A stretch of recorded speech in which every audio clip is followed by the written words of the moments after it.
Bienvenidos a Historiar.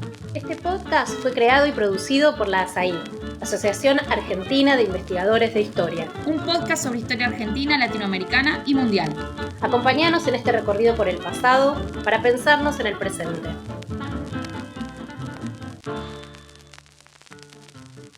Hola, este es el podcast de la Asociación Argentina de Investigadores en Historia, Historiar. Hoy vamos a tratar un tema que es el censo. La Argentina, en el mes de mayo de 2022, realiza un nuevo censo nacional, el número 11, y para charlar sobre la historia de los censos, estamos con el doctor Hernán Otero. Hernán es profesor de Historia y licenciado en Historia por la Universidad Nacional del Centro de la Provincia de Buenos Aires, es doctor en Demografía por l'École de París, enseña temas de sociología de la población, es investigador principal del CONICET, miembro de la Academia Nacional de la Historia, fue vicepresidente de la Asociación Argentina de Investigadores en Historia y tiene una larga trayectoria en investigación, uno de cuyos focos de interés es la historia del pensamiento censal. Ha escrito un libro muy importante que se llama Estadística y Nación, una historia conceptual del pensamiento censal de la Argentina moderna, y entonces, ya que es quizás la persona que más sabe de la historia de los censos en nuestro país, lo invitamos a conversar sobre lo que un censo significa. Y yo diría, para comenzar, que el trabajo de Hernán enfatiza la idea de que, contra la visión de que el censo supone o propone un saber técnico neutral, ¿cierto? Lo que Hernán sugiere es que el censo nos habla de la población que es objeto de estudio, o los censos nos hablan de la población que es objeto de estudio, pero también de quienes lo concibieron. El censo habla de la sociedad, ofrece una representación de la sociedad, pero también nos habla mucho del contexto de producción y de quienes produjeron los distintos censos nacionales. ¿No es cierto? Y por tanto, la manera en que Hernán se aproxima al problema enfatiza que para entender un censo, esa representación de la sociedad, lo que tenemos que tener en cuenta son las ideas de la época, las visiones de los grupos dirigentes, los proyectos que esos grupos se proponen imponer sobre la sociedad, ¿no es cierto? Y al mismo tiempo eso nos ofrece una ventana para pensar esa sociedad y sobre todo para pensar de qué manera las construcciones censales construyen percepciones sobre un determinado universo social. Entonces yo diría, esta es un poco la manera en que Hernán se aproxima al censo, y me gustaría entonces recorrer un poco la historia de los censos argentinos y anteriores a la Argentina a la luz de estas preocupaciones. Hernán, bienvenido, un placer tenerte acá. Hola Roy, muchas gracias por la invitación, el placer es mío. Bueno, si te parece, Hernán, arrancamos mirando los censos anteriores a la existencia de la Argentina, ¿sí? Antes de los 10 censos nacionales que se realizaron y el que se va a realizar ahora en estas semanas, tuvieron lugar en el territorio de lo que después fue la Argentina una serie de censos coloniales, sobre todo en el siglo XVIII, mediados del siglo XVIII, fines del siglo XVIII. Entonces, mi primera pregunta para vos es, bueno, ¿qué quiere conocer un Estado de antiguo régimen cuando realiza un censo? Bien, sí, es una pregunta clásica de lo que llamamos el periodo protoestadístico en historia de la estadística. Normalmente se hace una contraposición entre censos antiguos y censos modernos. El primer censo moderno de la Argentina sería efectivamente el de 1869, el primer censo nacional.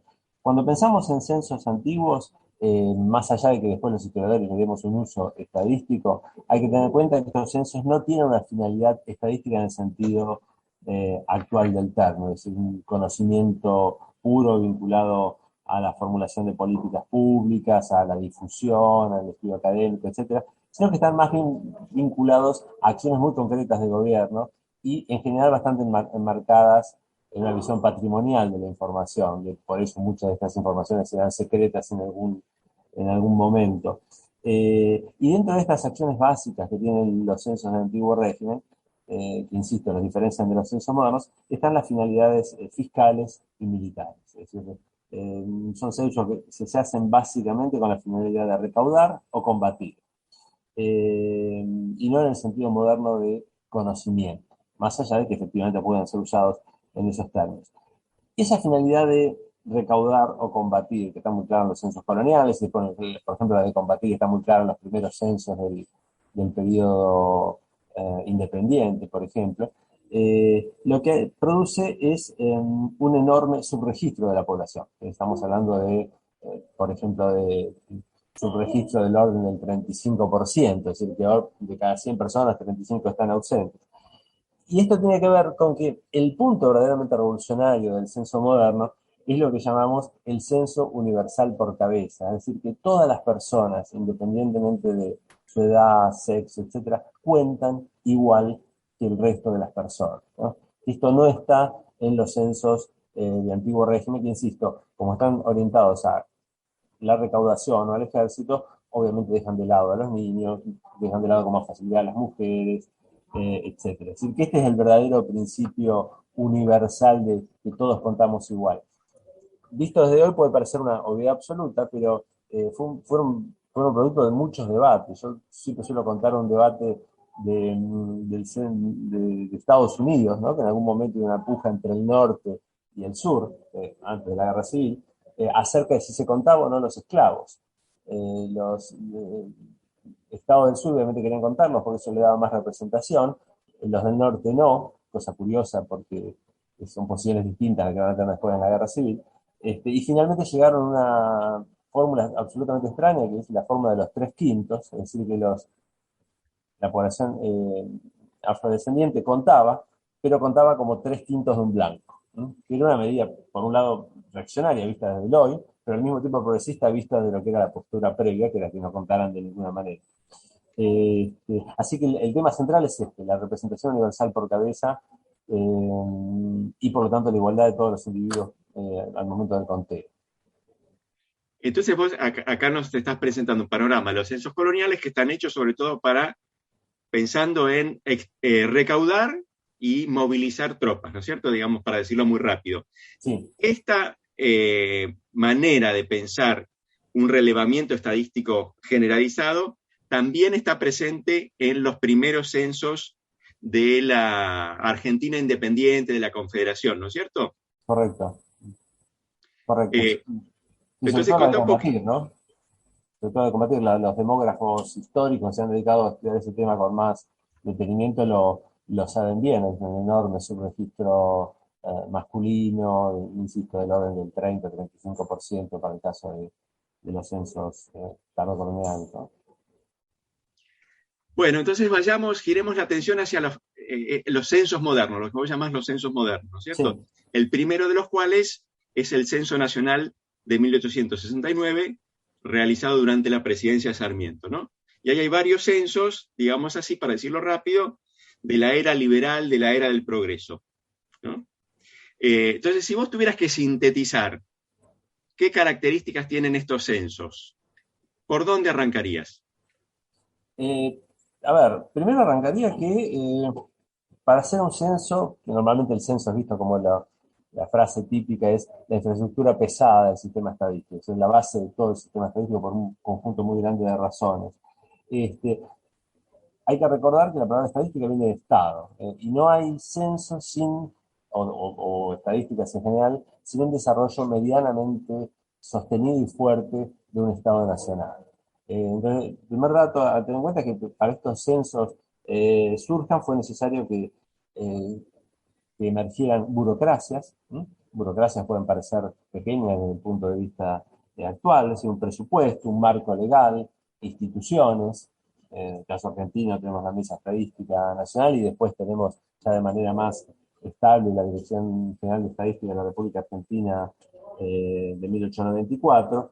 y como decía recién, un grupo de expertos, ¿no? Que pueden ir desde algunos que vienen de otras formaciones, ¿no? Como en su momento fue el general Espejo, a otros ya mucho más desarrollados, como puede ser un Latzina, por ejemplo, un Martínez, que ya conocían ampliamente su trabajo. ¿Qué caracteriza estos censos de la etapa liberal? Bueno, lo más obvio es decir que la estadística de la etapa agroexportadora tiene un fuerte énfasis en dos puntos, la agricultura y la inmigración. Sí, Algo que... perdón. Recordemos que estamos hablando de 3 censos, Perdón, hasta donde entiendo yo, 69, 95 y 1914, ¿no es cierto? correcto, sí. De esos 3 censos estamos hablando. Correcto, sí, de los tres primeros censos nacionales. Es decir, un fuerte énfasis en la agricultura y la inmigración, algo que obviamente es un poco tautológico, pero lo interesante es que van a proponer una grilla de lectura que en líneas generales define una matriz conceptual de preguntas que grosso modo se va a ir perfeccionando a partir del tiempo, pero que recién va a cambiar de manera más radical a partir del siglo XXI, es decir, a partir del censo XXI.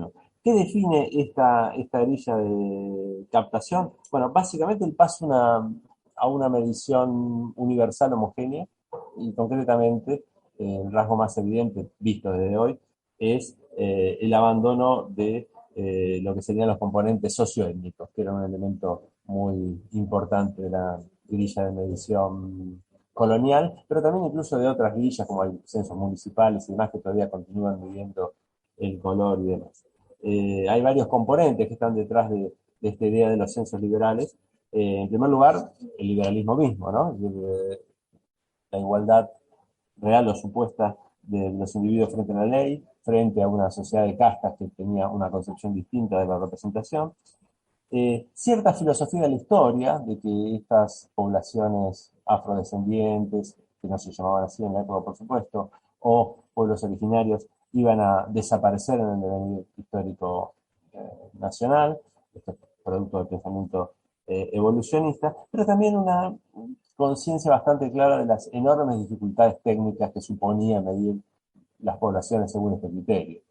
Hoy por hoy tenemos el criterio de autopercepción, que es un criterio subjetivo mucho más sencillo, también más complejo, pero en la época que se basaba en criterios más positivistas, había una fuerte conciencia de la dificultad de medir a la población desde este punto de vista. Y después, otro elemento que también influye bastante en estos censos de la etapa liberal es una cierta interferencia de lo que podemos llamar la matriz legalista, es decir, medir en función de ciertos patrones reconocidos por el Estado en términos legales. El ejemplo más obvio, por ejemplo, es el Estado civil. La población había casados, solteros y viudos, a pesar de que un 20% de los niños nacían intermedio, ¿no? Para 1914, nacían fuera del matrimonio legalmente constituido. Estos serían los dos grandes rasgos centrales en cuanto a diseño conceptual. Y después hay otro aspecto que quizás es el más importante finalmente de todos, que es que se basaban en una concepción de la población y de la nación como sumatoria de individuos. Esto quiere decir que el censo, si bien tenían cuestiones previstas sobre hogar, vivienda y demás, estas dos dimensiones prácticamente no son muy desarrolladas en los censos, con los cuales toda una serie de estudios muy típicos de la familia y el hogar no se pueden hacer hoy y no podemos conocerlos. Esto recién se rompe en 1947. Sí, creo que esta focalización en el individuo es el rasgo que finalmente es más central en estos censos. Ok, entonces tenemos acá una visión, si querés, dominada por una ideología muy marcada por la idea de progreso, ¿no es cierto? Correcto. Y esos censos nos presentan la imagen de una Argentina blanca y europea o en camino a ser cada vez, y además que en camino a ser cada vez más blanca y europea, ¿no? Correcto. Entonces, dos preguntas, volviendo sobre algunas cosas que vos ya dijiste. ¿Qué es lo que queda en la penumbra en esa reconstrucción? ¿Qué es lo que más importante que queda oculto o, digamos así, poco visible en esa manera de pensar la Argentina? Y segunda pregunta, vos hablabas de que efectivamente para que haya un censo de esta naturaleza, un verdadero censo nacional, es necesario que haya un Estado atrás, ¿no es cierto? Y acá estamos recorriendo una historia de casi 4 décadas, ¿no es cierto?, entre un censo y el otro. Entonces quería preguntarte de qué manera avanzó digamos así, la capacidad del Estado de realizar estimaciones y análisis más sofisticados, más pertinentes, más ajustados sobre la realidad social argentina. Bueno, evidentemente muchas cosas quedan en penumbras. Una de las cosas que caracteriza el estudio de lo que se llama sociohistoria de la estadística es precisamente ver las cosas que no se visibilizan en determinado momento. Hay que aclarar que estas cosas que no se visibilizan pueden ser producto de decisiones voluntarias o simplemente producto de una ideología en el sentido clásico de la ideología, es decir, una visión natural del mundo, no necesariamente racional ni necesariamente consciente. Vamos a un ejemplo. Si uno lo piensa desde el punto de vista de qué cosa no fue visibilizada, desde un punto de vista decidido como tal, por ejemplo, el desempleo, ¿no? En 1914 los censistas dicen, bueno, no vamos a medir el desempleo, podríamos medirlo, pero no lo vamos a medir porque en este momento la imagen que daría no sería buena, en fin, hay una medida claramente... En un momento precisamente que por la guerra había desempleo. Correcto, correcto. De hecho, ese es el argumento, ¿no? Esto daría una imagen distorsionada de la realidad, ¿no? Como si una coyuntura no fuera parte de la realidad. Eso es una decisión consciente. Otras cosas, por ejemplo, vinculadas a la mala medición del trabajo femenino y demás, tienen más que ver con visiones naturalizadas de lo que era el trabajo en la época y que en modo alguno son exclusivas del caso argentino. Lo que queda en la penumbra, como ya te decía antes, creo que tiene que ver con todas las dimensiones no individuales, es decir, familia, hogar, y la dimensión étnica, ¿no? La dimensión étnica a mí me parece muy interesante porque en algunas visiones más anacrónicas se suele ver esto como un proceso un poco conspirativo, y hay que recordar que esa era la forma de medición de la época y que no era exclusiva a la Argentina. Es muy distinto a cómo lo interpretamos hoy, ¿no? Donde la idea de visibilización, muy impulsada, por cierto, por el modelo anglosajón y por organismos como Banco Mundial, la OIT y demás, nos ha acostumbrado a otra idea, pero en ese entonces tenía una tradición de otra naturaleza. Y con respecto a los avances del Estado, a ellos distinguiría, por un lado, los censos, y por otro lado, otro tipo de estadísticas. Es decir, a partir de la segunda mitad del siglo XIX, la Argentina empieza a montar un sistema estadístico más complejo. Por un lado, en el caso de los censos, tenemos, bueno, los 3 censos nacionales, pero también un conjunto importante de censos industriales, censos agrícolas, lo que llamamos censos sectoriales, sí, uno de los cuales se hace en conjunto con el censo de población. Y una visión que podríamos caracterizar incluso como enciclopédica, ¿no? Si uno ve el censo de 1914, es una visión casi enciclopédica de la estadística, ¿no? Que va desde la historia hasta medición de aspectos muy, muy culturales.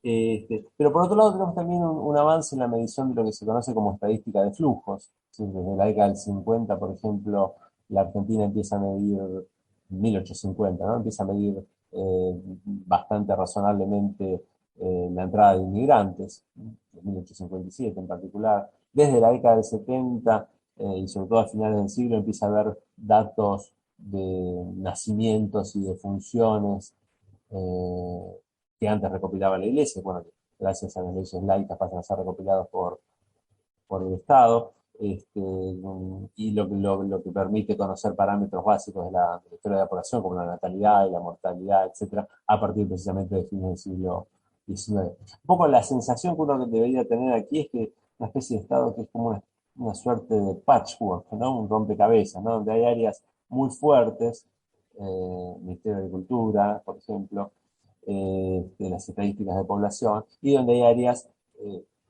con mayor retraso en la medición, lo que serían después las estadísticas sociosanitarias que se desarrollan sobre todo en el siglo XX. Te llevo en otra dirección, que es la relación entre censo y política. Sí.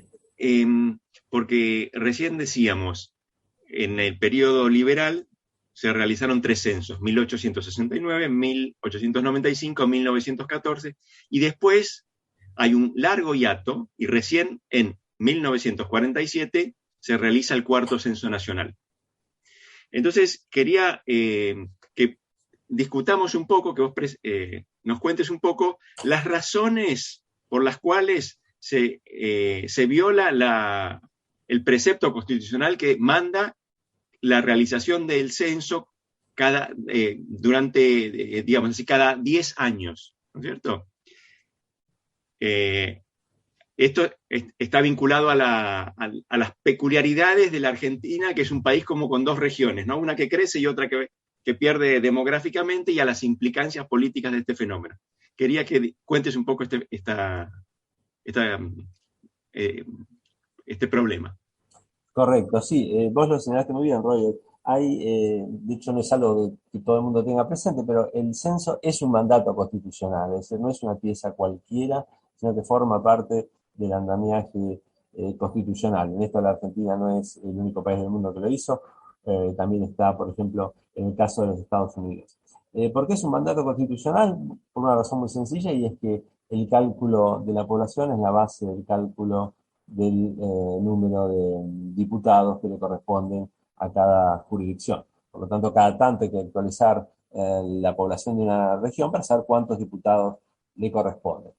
Como durante este periodo, es decir, grosso modo, de segunda mitad del 19, primera parte del 20, hay una fuerte inmigración internacional. Y agrego,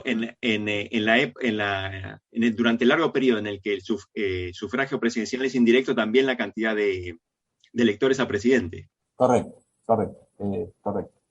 Durante este periodo, entonces, donde la inmigración es muy fuerte, obviamente es muy conocido que esta inmigración se va a concentrar sobre todo en la Pampa Gringa, en la región centro, litoral, ciudad de Buenos Aires y demás, y eso va a provocar una alteración fuerte de la cantidad de población de cada jurisdicción, y por lo tanto eso debía traducirse también en el número de diputados. Concretamente, provincias ganadoras que iban a tener más diputados, por ejemplo, paradigmático, provincia de Buenos Aires, y provincias que iban a tener menos diputados que los que venían teniendo, por ejemplo, paradigmático, Santiago del Estero, por decir una, que también además estaba afectada por migraciones internas de santiagueños que venían hacia el centro, etc. Entonces, este desbalance demográfico se traducía electoralmente, o que debió traducirse electoralmente, motivó la oposición al censo por parte de las provincias perdedoras de población, que bloquearon el censo directamente a través de la Cámara de Senadores. Eso explica los largos intervalos, ¿no? 26 años en un caso, 19 en un caso, 33 años, por ejemplo, entre el censo de 1914 y el censo del 47, que tiene que ver con una razón estrictamente política, es decir, unos tantos casos de interferencia de la política sobre las estadísticas, en este caso sobre Argentina, pero los ejemplos mundiales son infinitos. Hay un ejemplo interesante a mencionar, que es el caso de Estados Unidos, que Estados Unidos había vinculado en la Constitución la cantidad de población de una región con la representación política, pero también con la fiscalidad, ¿sí? En la Argentina se vinculó básicamente con la representación política. Si uno está vinculado con las dos cosas, como en el caso norteamericano, hubiera sido interesante, ¿no? Porque también el interés, bueno, la provincia que más diputados tiene también es la que más debe contribuir a la fiscalidad del país, ¿no? O sea que estaban atadas las dos cosas de manera tal que no hubiera interés en hacer un cortocircuito. Y de hecho los censos siempre fueron defendidos por los partidos políticos con mayor presencia o base electoral en el centro del país, concretamente el radicalismo, el socialismo, bueno, y luego el peronismo, claramente. Y para robarte un poco más de tiempo, pero esto no dio solo lugar a que no se hicieran los censos, sino que cuando se hicieron, un largo proceso, variable de un caso a otro, para autorizar los resultados finales, darle estatus legal a los resultados finales, y después una enorme cantidad de discusiones sobre, por ejemplo, si la Cámara de Diputados iba a crecer indefinidamente conforme creciera la población, que era un temor muy viejo y muy nuevo, ¿no? El costo de la política. Bueno, diputado cada X cantidad de habitantes. Crecen los habitantes, bueno, ¿Cuántos diputados llegamos a tener? O incluso proyectos alternativos como decir, bueno, la gente debe ser medida en la provincia en la que nació, no importa que esté en otra. Un santiagueño, si nació en Santiago, tiene que ser medio en Santiago, aunque esté en Buenos Aires. O incluso decir, bueno, los inmigrantes no cuentan. Es un poco la misma discusión que hablábamos hace un rato de la población negra en Estados Unidos. Así hubo muchas medidas, hasta que llega, bueno, el censo del 47, donde ya de alguna manera se entra en la periodicidad decenal que establece la Constitución. Bueno, que sí es el del 60, pero ya a partir de allí estamos en una lógica bastante razonable. Bueno, censos y política entonces no son fenómenos que no estén contaminados mutuamente, ¿no?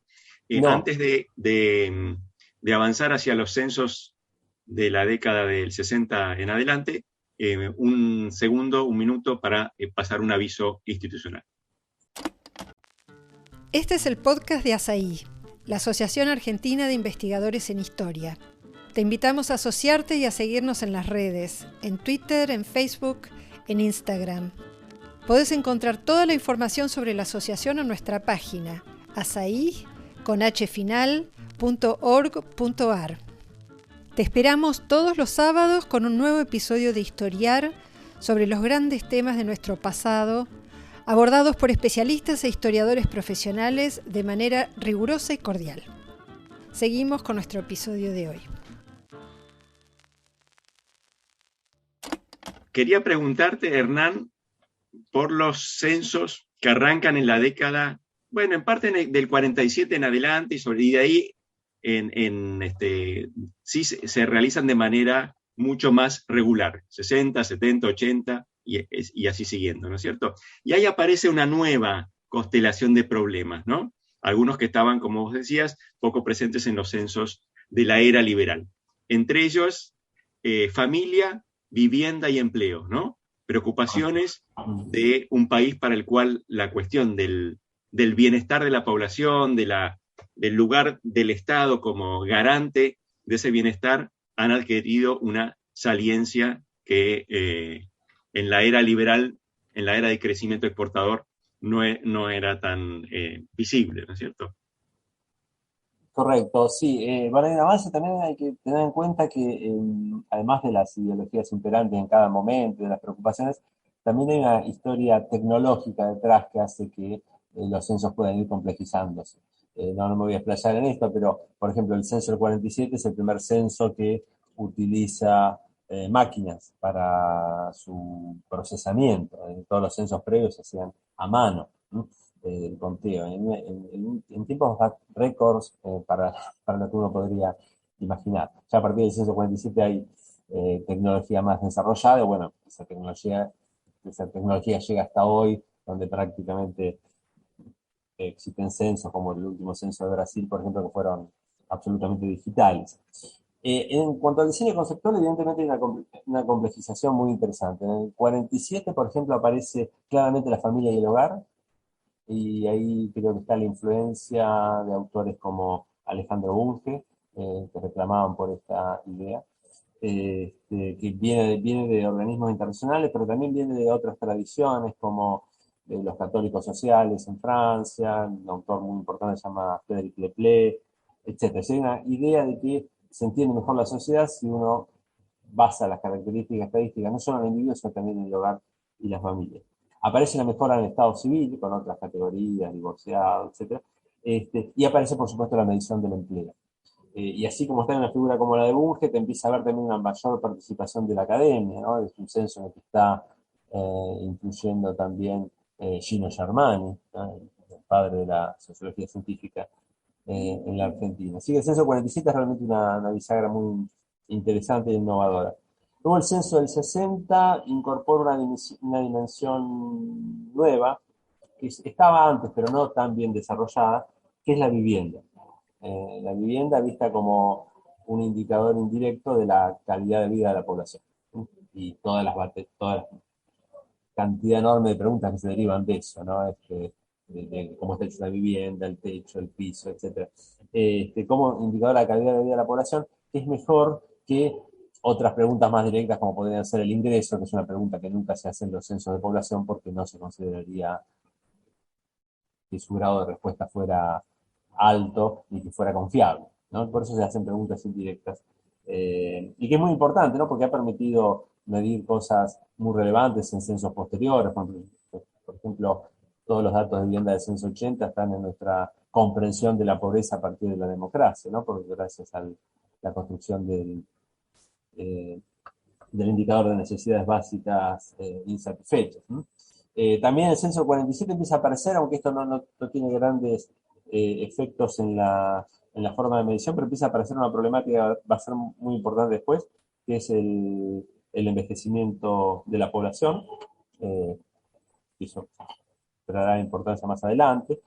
Y fundamentalmente a partir de los censos siguientes, el censo del 70 es muy malo, probablemente es el censo más malo de la historia de la Argentina. Uno debe romper la imagen lineal de que cada censo es mejor que el anterior, hay avances y retrocesos. El censo del 14 en algunas cosas es peor que el del 95. El censo del 70 es muy malo. El censo del 80, a pesar de ser... ¿Por qué es tan malo el censo del 70? El censo del 70 es malo, bueno, entre otras cosas porque fue un censo privatizado y se perdieron las bases de datos y es muy poco lo que se conoce. Es un censo, no puede decir un censo fallido, ¿no?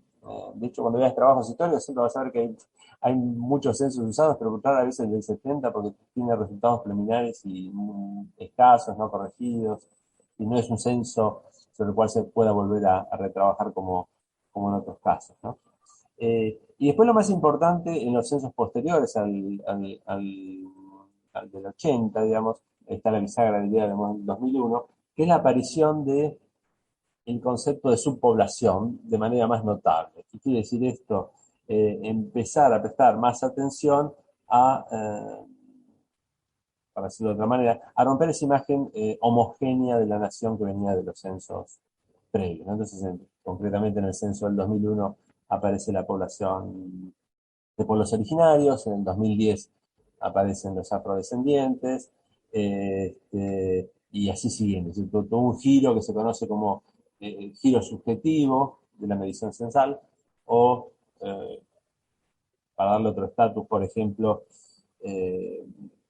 lo que algunos autores llaman el régimen estadístico neoliberal, es decir, que presta mucha atención a las subpoblaciones específicas, tanto en términos socioétnicos como en términos de género, que es la gran novedad que incorpora el censo actual de 2022. ¿Sí? Y eso también es interesante porque no solo complejiza el censo, sino que va a hacer que el censo sea la base para todo un conjunto de encuestas complementarias sobre migraciones, sobre discapacidad, sobre pueblos originarios, sobre calidad de vida de personas mayores, etc. Es decir, que el censo en los últimos tiempos, además de este giro subjetivo, se ha convertido en la base muestral para hacer censos específicos, en lo que haya encuestas, de subpoblaciones cuya problemática se considera relevante y que no tendría sentido incorporar en el censo por la cantidad de preguntas que eso demandaría. Así que y eso es interesante porque ahí uno puede hacer una reflexión un poco borgiana. Bueno, los censos son cada vez más complejos, cada vez podemos medir más cosas de la realidad, pero en algún punto uno podría terminar como en esa famosa cuento de Borges, ¿no? Sobre los cartógrafos que tenían mapas de escala 1 a 1, ¿no? Bueno, ¿hasta dónde es posible complejizar el censo? ¿Hasta dónde es conveniente complejizar el censo? O dicho de otra manera, el censo tiene por finalidad básicamente dar una imagen más o menos global, fidedigna, o tiene que dar una imagen de escala 1 a 1 de lo que somos. Porque evidentemente hay una opción técnica de confiabilidad de los datos, bueno, de costo económico, etc. Y creo que ese es el debate actual, ¿no? Es un debate que además está muy tensionado en el buen sentido por las demandas crecientes de la sociedad. Doy un ejemplo. En Colombia, por ejemplo, había pedidos de los colectivos gitanos para ser incorporados como tales en el censo. Se puede hacer, por supuesto. Todo se puede hacer. Pero es un debate que requiere precisamente de consenso. Es decir, todos tenemos derecho a la visibilidad en el censo, pero hasta qué punto el censo puede ser el espejo escala 1 a 1 de la realidad, ¿no? Creo que es el gran debate actual. Entonces vos dirías que esta manera más compleja, más, más novedosa de pensar la sociedad, de alguna manera, basada en la idea de pluralismo cultural o de, digamos, que incluso cuestiona la idea misma de sociedad nacional, ¿no? O incluso de sociedad, es la gran novedad de los últimos 2 o 3 censos. Este es el camino en el que estamos avanzando, ¿no es cierto? En la medida en que aparecen nuevos grupos que son puestos en el escenario, que reclaman protagonismo, se va perdiendo, se va erosionando la idea misma de una sociedad argentina, ¿no? Que era lo que quizás esos censos liberales o esos censos de la segunda mitad del siglo XX quisieron retratar. Sí, agregaría una cosa, perdón, Roy. Sí. Estos modos de medición, que insisto, vienen muy impulsados por Naciones Unidas, Banco Mundial, la OIT y demás, están muy plegados al modelo anglosajón de medición, que es la reincorporación de las grillas étnicas, ¿no? Pero no son universales. Yo siempre cito el caso de Francia, país donde hubo un debate enorme, debate político enorme, muy francés, como suelen ser los debates políticos culturales en Francia, ¿no? Debate político enorme, una comisión del Congreso, una comisión de notables y demás, y una discusión que finalmente dio lugar a la idea de, no, esto es una sociedad de franceses. Por lo tanto, si tenemos que luchar contra la discriminación, contra la pobreza, contra la xenofobia, etcétera, lo haremos mediante otras armas, pero no mediante la etnización de las estadísticas. Incluso, un dato interesante, si uno mira, por ejemplo, los colectivos afrodescendientes en Francia, que son muchos por el pasado colonial francés, había una división entre aquellos que querían ser contados. Bueno, formamos parte de la nación, tenemos que estar ahí, un reclamo de visibilidad natural, y aquellos que decían, no, el solo hecho de que seamos contados como distintos es una deriva que puede tener resultados racistas. O sea, simplemente enfatizar esto, que no hay un modelo único o universal, ni tampoco hay un monopolio del progresismo o del conservadurismo en alguna de las respuestas. Es decir, hay muchas razones progresistas y conservadoras para una u otra opción. Claro, sí, sí. Bueno, entonces, a la luz de tu visión más general sobre qué es un censo, vos dirías, este es el tema ideológico fundamental en torno a los censos de nuestro tiempo, ¿no?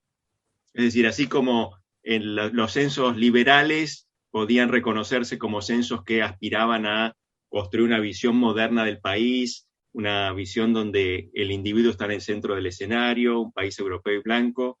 Hoy la gran discusión, digamos así, está puesta en torno a en qué medida reconocemos y pensamos la diversidad de la sociedad. Correcto, sí, sí, claramente. Que va, bueno, insistimos mucho en el caso de la categoría socioétnica, pero bueno, lo mismo pasa con la discusión del tema de género, ¿no? Todos los censos, hasta hace muy poquito eran censos, bueno, y hay muchos censos que siguen siendo así, binarios basados en categorías biológicas, varón-mujer, masculino-femenino. Hoy por hoy, el censo del 2022 lo está haciendo. Hay una incorporación de muchas más opciones de género. Tema que a su vez, si uno lee la literatura especializada, abre lugar a muchísimas opciones, ¿no? Porque está el sexo al nacer, el sexo asignado al nacer, la autopercepción de género, la atracción sexual, en fin, son muchas las categorías que permitirían definir eso. Pero sí, es claro que el régimen actual de medición a nivel mundial tiene una orientación más marcada hacia la autodefinición individual y hacia el fenómeno identitario. Supongo que en otro plano también tiene mucho que ver con el creciente predominio de la antropología con respecto a las visiones más clásicas de la sociología. En el fondo también están vinculadas esas dos cosas. Dos últimas preguntas, Hernán. Sí. La primera es, ¿cuán confiable, cuán razonable es la estadística censal argentina en nuestro tiempo. Sabemos que, por lo que vos comentaste respecto a los censos históricos, que la relación entre censo y política es una relación antigua, ¿no? Ahora bien, en las últimas 2 décadas, el instituto encargado de organizar y de realizar el censo, el INDEC, fue cuestionado, con muy buenas razones, porque falsificó estadísticas de manera sistemática en la primera década del siglo, en parte de la segunda década de este siglo, ¿no? Y en el último hay algunas, aparentemente, algunas inconsistencias o problemas, por ejemplo, en algunos distritos como el distrito de La Matanza, ¿no? Entonces quería preguntarte, ¿cómo pensás vos este problema para el censo actual? Bien. A ver, primero voy a poner un contexto más general. Esta interferencia es muy larga en la historia. Mencionábamos los hiatos hoy. En el siglo XIX, por ejemplo, en Francia había una disputa entre Marsella y Lyon por ver cuál era la segunda ciudad más importante de Francia. Y bueno, eso se tradujo en la falsificación pura y dura de las cifras. No solo de las cifras, sino también de la falsificación a nivel de las boletas censales. ¿Sí? Se fabricaban familias, inventaban familias para dar lugar a esas cifras. Y la desconfianza hacia las instituciones estadísticas también es un rasgo muy fuerte del periodo actual, de organismos supranacionales, desde abajo, y puede ser una desconfianza a gobiernos de derecha, a gobiernos de izquierda, en fin, es un rasgo bastante universal. Hay una discusión actual, por ejemplo, impulsada por demógrafos chinos acerca de, bueno, todos sabemos que en algún momento la población india va a pasar a China. Pero bueno, de momento es más grande la población china. Bueno, hay demógrafos chinos que dicen, no, esto ya ha ocurrido, India ya es más grande que China, lo que pasa es que que China está tergiversando las informaciones estadísticas de su población para mantener ese lugar número 1. En efecto, el punto capital, digo, para no esquivar a tu pregunta, es que en el 2007 hubo una intervención del INDEC, todo el mundo lo recuerda, que tenía que ver básicamente con la medición del índice de precios, lo cual afectaba otras cosas como fundamentalmente la medición de la pobreza, etc. Yo recuerdo haber estado en Cámara de Diputados en el 2007 y con otros cientistas sociales, en particular recuerdo Susana Torrado y demás. Y una de las cosas que decíamos era en ese entonces, que finalmente terminó ocurriendo, es que lamentablemente, una vez que se tocan algunos indicadores, eso genera una desconfianza en la población que termina afectando a todos los indicadores producidos por un sistema estadístico, ¿sí? Y es cierto que la intervención del INDEC del 2007 fue muy negativa en algunas cuestiones, como insisto, inflación, pobreza, pero mi opinión es que esa desconfianza no tiene que, o no debe, no hay razón para extenderla a otros indicadores estadísticos producidos por el INDEC, en los cuales no había ninguna implicancia política evidente. Pienso en estadísticas sociosanitarias, pienso incluso en el censo del 2010, que prácticamente no dio lugar a críticas muy fuertes de parte de la academia, es decir, no tiene niveles de error, por ejemplo, en los indicadores clásicos de error, de cobertura y calidad, muy distintos a otros censos. Así que yo diría que hay que distinguir entre la desconfianza que uno puede tener hacia ciertos indicadores sensibles que efectivamente fueron influenciados, a otros que no lo fueron, aunque es comprensible que el ciudadano de a pie tenga desconfianza hacia la institución en su conjunto. Ahora apareció el caso de la denuncia por las cifras de La Matanza, pero bueno, eso está en sede judicial, no podría extenderme sobre el particular. Sí sé que es una problematización bastante más generalizada que el caso argentino. Por ejemplo, en el caso de Brasil, las discusiones judiciales sobre la población de cada distrito, que eso después se traduce en coparticipación y demás, son enormes. Donde cada ciudad piensa que tiene más población que la que tenía. Bueno, última pregunta, Hernán.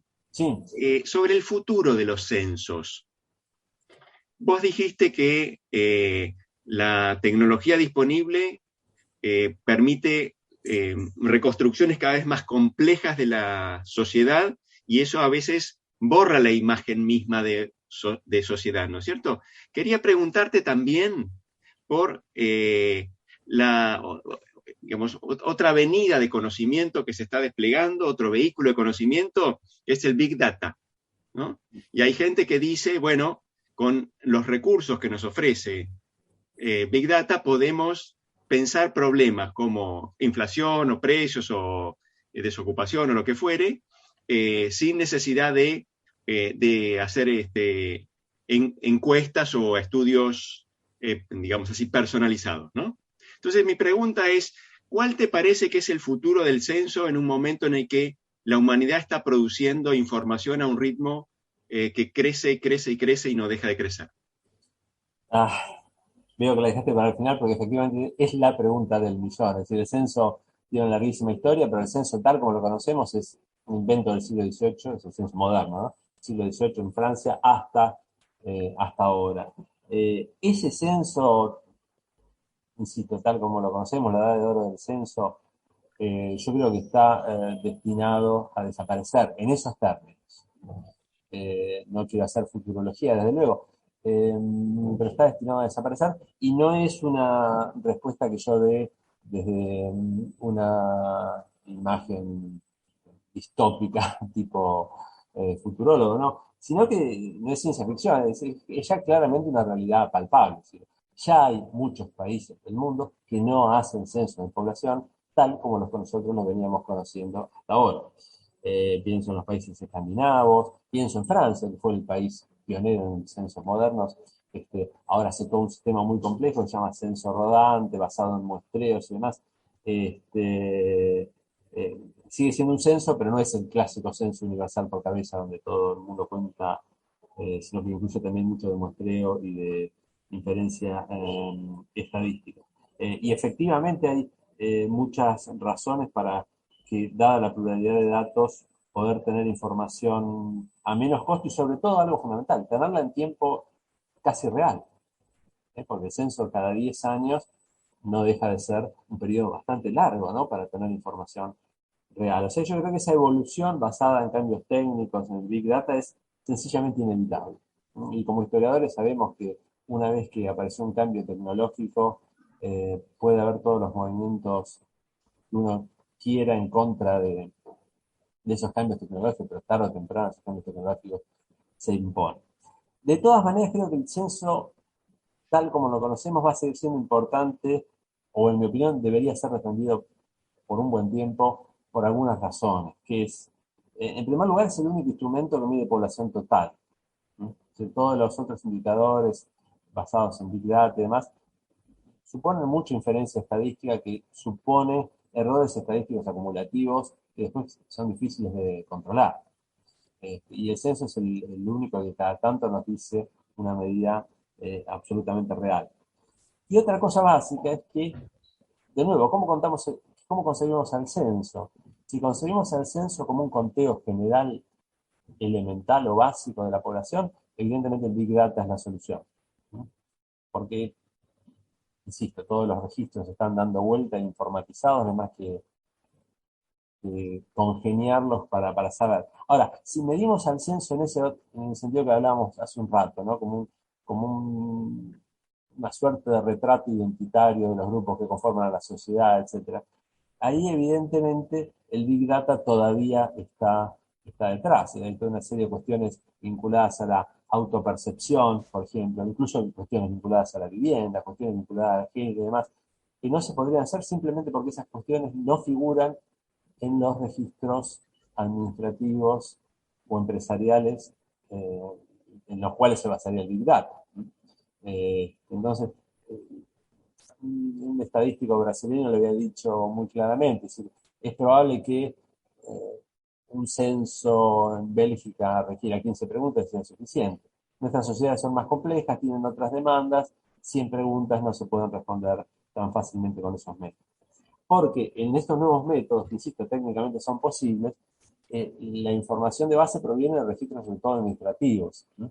Pienso, por ejemplo, en España, los registros administrativos que se usaban tenían que ver con los datos suministrados por las empresas de servicios, por ejemplo, luz o teléfono, o cuestiones vinculadas al inmobiliario y demás.